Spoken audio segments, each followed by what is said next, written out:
She had been with him for 3 years. 3 years of inside jokes, shared meals, late nights, holiday dinners, long drives, quiet mornings, 3 years of knowing someone. And in the span of 30 seconds, watching him stare down at a pair of concert tickets she had spent real money on, real time on, real love on, she understood something that stopped her cold. He wasn't just ungrateful.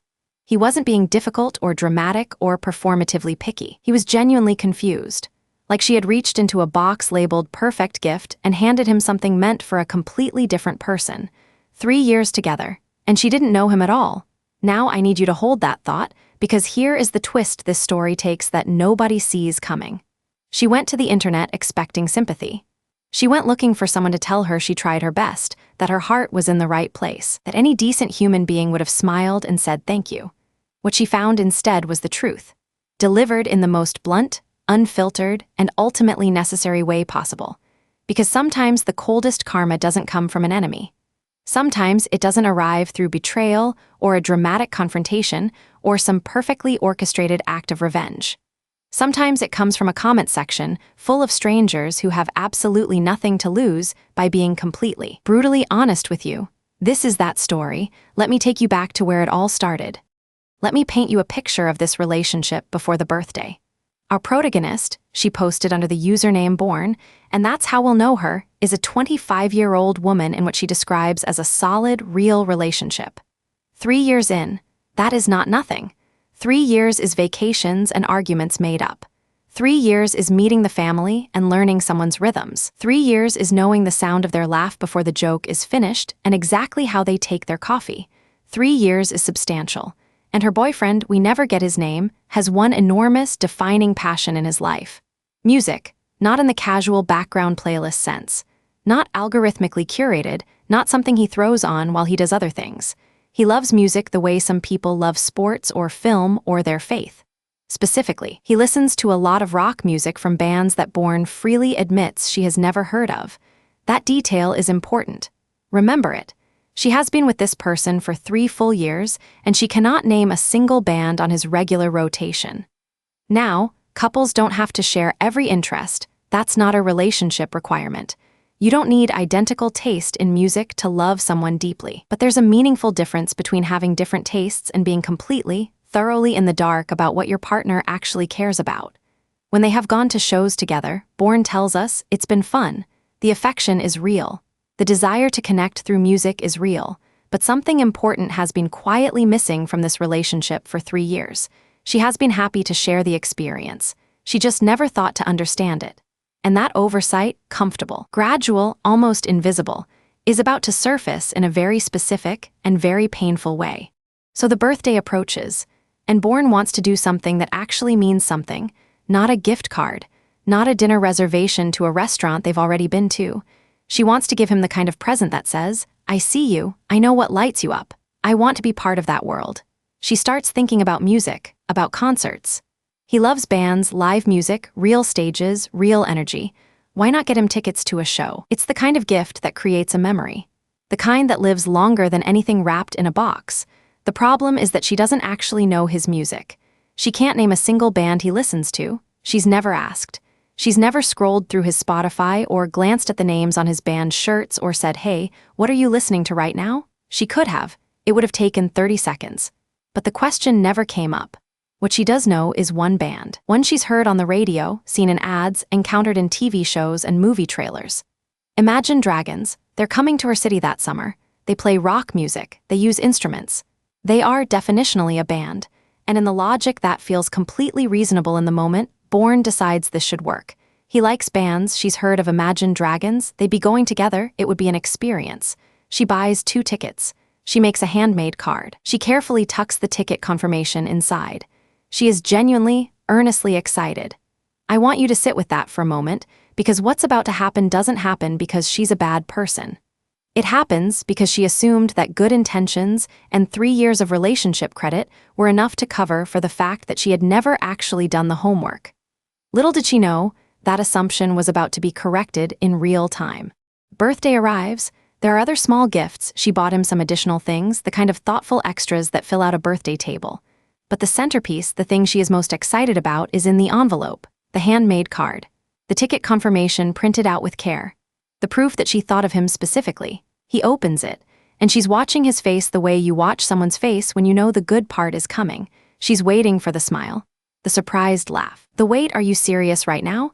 He pulls out the ticket confirmation. He reads it. He looks up at her, and what comes out of his mouth is, ooh, what? Not excitement, not confusion from happy shock, just bewilderment.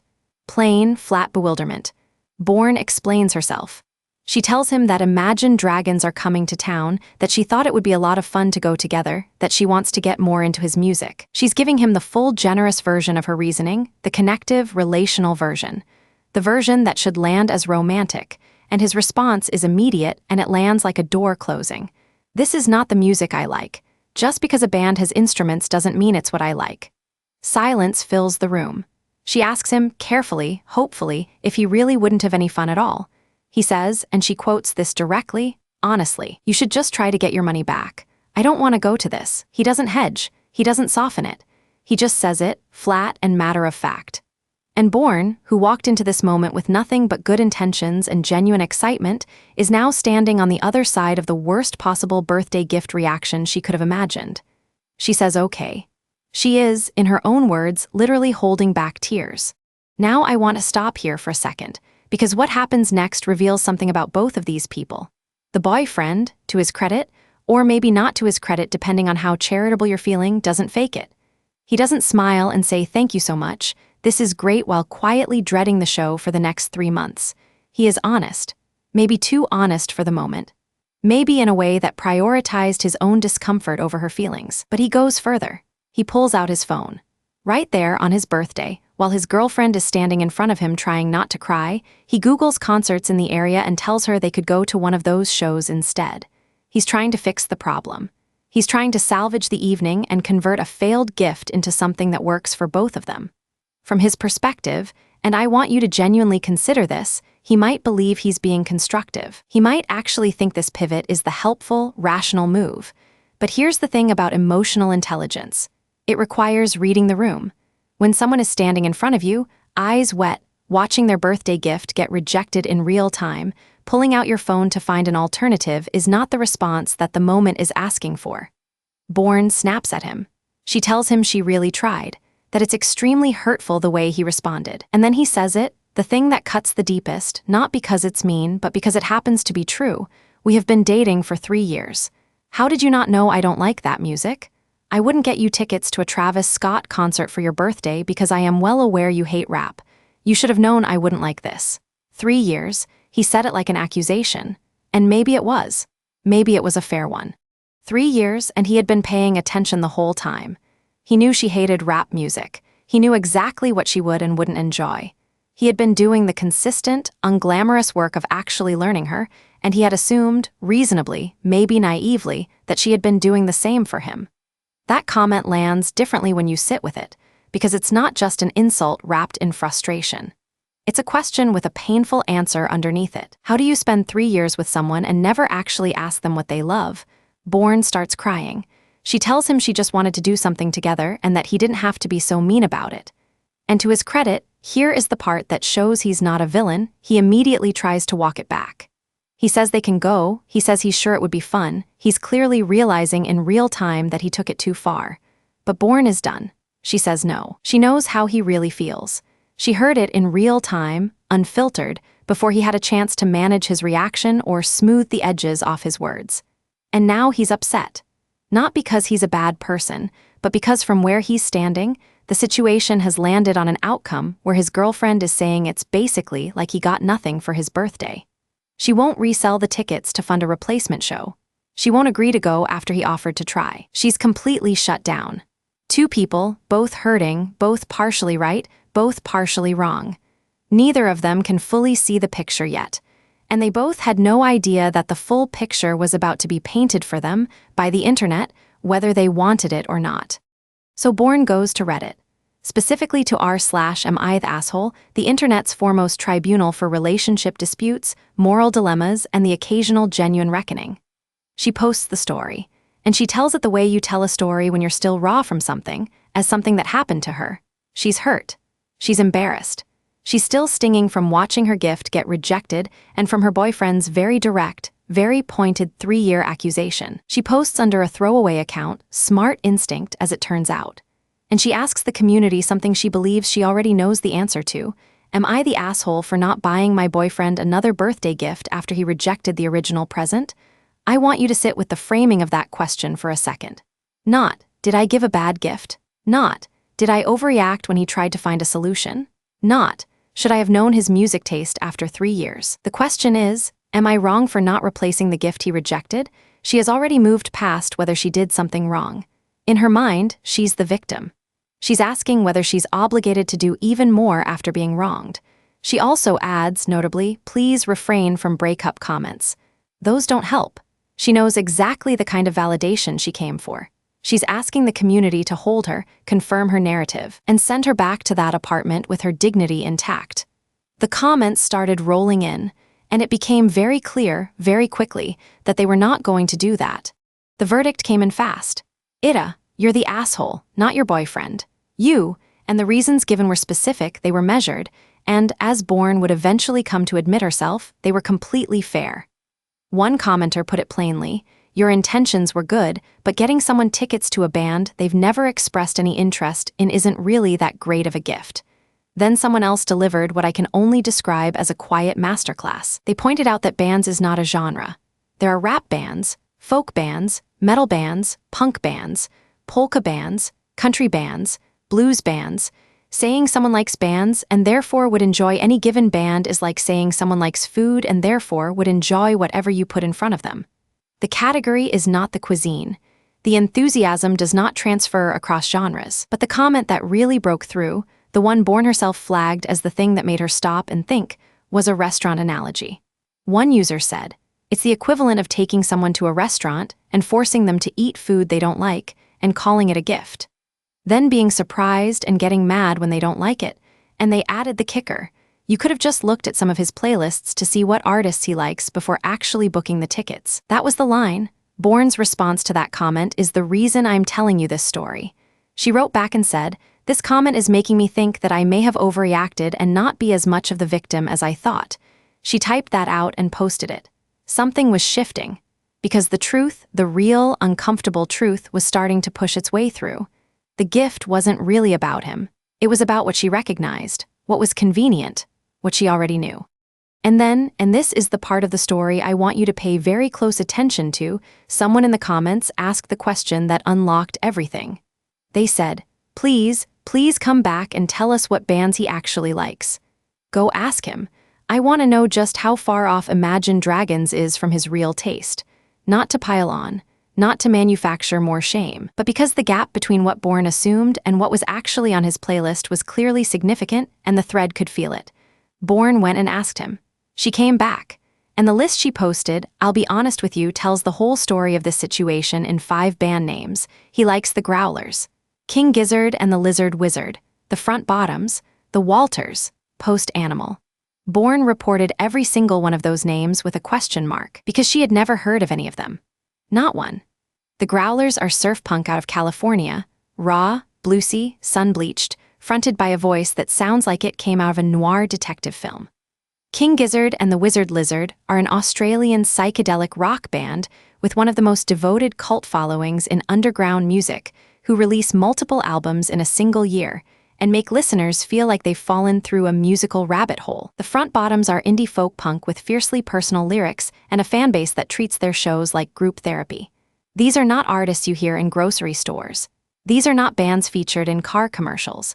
And Imagine Dragons, for all their very real commercial success and stadium shows, which is genuine and earned, exist in a completely different musical universe. One commenter put it with devastating simplicity. Her boyfriend wasn't being a snob. He was just a person who had spent years building a specific, carefully cultivated taste, and the woman he loved had never once asked him about it. 3 years. She had been with this man for 3 full years. 3 years of sleeping in the same bed and knowing the sound of his breathing and understanding the exact way his mood shifts when he's stressed. And she could not name a single artist on his regular playlist without using a question mark.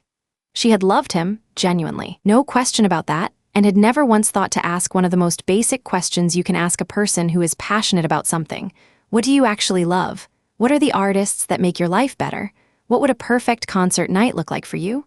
Those questions never came up, or if they came up, she never retained the answers. Now, here is where a lot of people, when hit with this kind of Reddit pylon, would pivot, would find the one comment in the thread that agreed with them and hold onto it like a life raft, would post a defensive edit, would shut the thread down and walk away. Bourne did not do that. She sat with what she read. She let the logic settle. She stayed uncomfortable long enough for something to change. And the next morning, the very next day, she posted an update. She had talked to her boyfriend. She had apologized. She acknowledged outright that her gift showed him she knew nothing about his taste in music, and that was almost certainly why he got upset. Her boyfriend apologized too.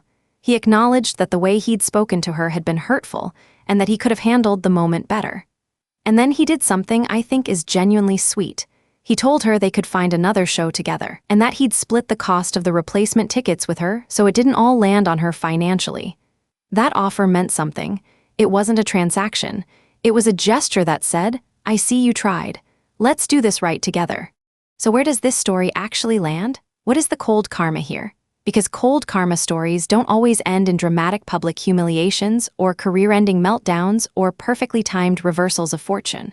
Sometimes the karma is quieter than that. Sometimes it's just being confronted with the truth of something you've been comfortable not looking at. Bourne didn't set out to hurt her boyfriend. She wasn't dismissive. She wasn't careless on purpose. She got comfortable. She assumed that 3 years meant she already knew what she needed to know, and so she stopped asking questions. She stopped being curious about him. The boyfriend was not blameless either, and I want to be honest about that. There was a kinder version of that conversation that could have happened. There was a way to say thank you for thinking of me. I know this came from a real place, and this isn't quite my scene before getting blunt. He chose directness over compassion in a moment that genuinely called for both. But the karma, and this is the part that stays with me, the karma in this story is not about who won or who lost. It's about what Bourne had to see about herself when the comfort of her own narrative was taken away. She had been in a real relationship, a loving relationship, and had been operating on assumptions instead of attention. She had confused proximity with understanding. She had mistaken presence for knowledge. And Reddit, in all its brutal, anonymous, unfiltered sincerity, handed her a mirror. Not to destroy her, not to embarrass her for sport, but to make her actually look at herself clearly. Sometimes that is the most uncomfortable gift anyone can give you. And sometimes, if you're willing to receive it, it's the most valuable one. Because here's the thing about cold karma. It is not always a villain getting exactly what they deserve. It is not always a dramatic reversal, a perfectly choreographed moment of justice, a front row seat to someone's public downfall. Sometimes it is a perfectly ordinary person, someone decent, someone trying, someone who genuinely loves the people in their life, getting handed the exact lesson they need at the exact moment it can still do some good. Sometimes karma looks like a birthday gift gone sideways, a confused boyfriend, a comment section that refused to say what you came to hear, and a woman who stayed up that night reading replies she didn't want, sitting with discomfort she didn't ask for, and choosing deliberately, consciously, to grow from it. Bourne didn't become a different person overnight. Change doesn't work like that. But she asked her boyfriend about his music. She learned the names with the question marks. She found out that he loved raw, specific, deeply personal artists that most people have never heard of, and that knowing that, actually knowing it, made him more real to her. Somewhere down the road, maybe she's at a Front Bottoms show or a King Gizzard set, standing next to the person she loves, finally understanding what lights him up. Tickets she bought for him for his taste because she finally took the time to ask. That is how the cold karma in this story actually delivers. Not as punishment, not as revenge, just as accountability, the quiet, inescapable kind that finds you in the middle of a comment section at midnight when you're trying to feel sorry for yourself and the internet won't let you. I'd argue that's the most powerful kind of all. If this story hit different, you know what to do. Drop a like, subscribe for daily doses of cold karma, and sound off in the comments, what is the most off-the-mark gift you've ever given or received? I genuinely want to know. Until next time.